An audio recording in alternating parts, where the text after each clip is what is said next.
The key speaker at the Bendigo Farm Business Update spoke about economic factors impacting on farmers.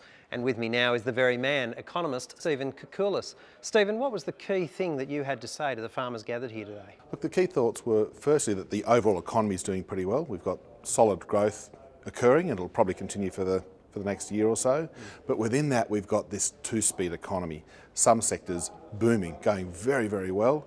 Other parts of the economy that are in the slow lane performing quite poorly, and that's the policy challenge and the management challenge, I guess, for the economy over the next year. That's been going on for a bit. What changes do you see coming?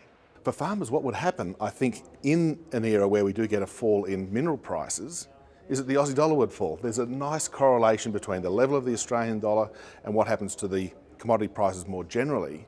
Obviously, over the last little while, with the Aussie dollar at parity, the driver of that has been these high prices that we're getting for coal and iron ore and natural gas, these sorts of things. If they come off, then I think the Aussie dollar is going to be coming off with it. And of course, the other thing that's important for Australia is, of course, interest rates. Our interest rates, even though they're relatively low, they're still higher than most other parts of the world. Money's flowing in here, and if I'm right and we see the RBA cutting interest rates a few more times, then we'll see this Aussie dollar pull back. Yeah, maybe we do see 90 cents rather than 110 for the Aussie. So when that mineral boom goes off the boil and the dollar drops, presumably that's actually going to drive interest rates up.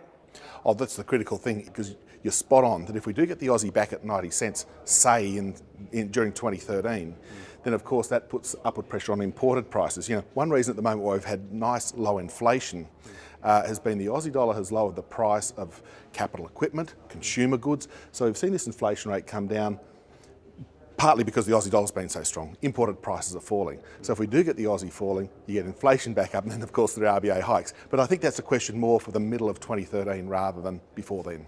Interestingly, for agriculture, you had something to say about what replaces the mineral boom when it eventually comes off the boil. This is the Asian century, what's going on, and they're going to be demanding goods and services from Australia. So we've got the mining sector worked out. We're supplying them tons of coal and iron ore and energy.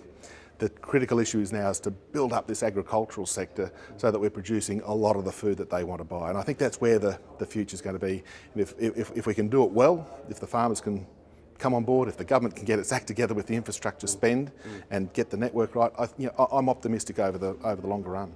On another optimistic note, you don't see a recession on the way. Look, I don't see a recession in Australia. We've been lucky that it's been 21 years now since we had a recession back in the early 90s. We're still growing. The economy's still growing about 3.5%. And if we do get some negative inflow from the world economy still looks quite sick to me. But if that does happen, we'll get the Reserve Bank cutting rates more. They've got plenty of scope to do so. So we've got an official rate of 3.5. So in a worst case, we could have the RBA cutting 100, 200 basis points, so really aggressively. That's good, that'll help. The other thing is that as this dollar comes down, if we get a worst case scenario, my 90-cent forecast for the Aussie for next year will be too optimistic, it'll fall even more.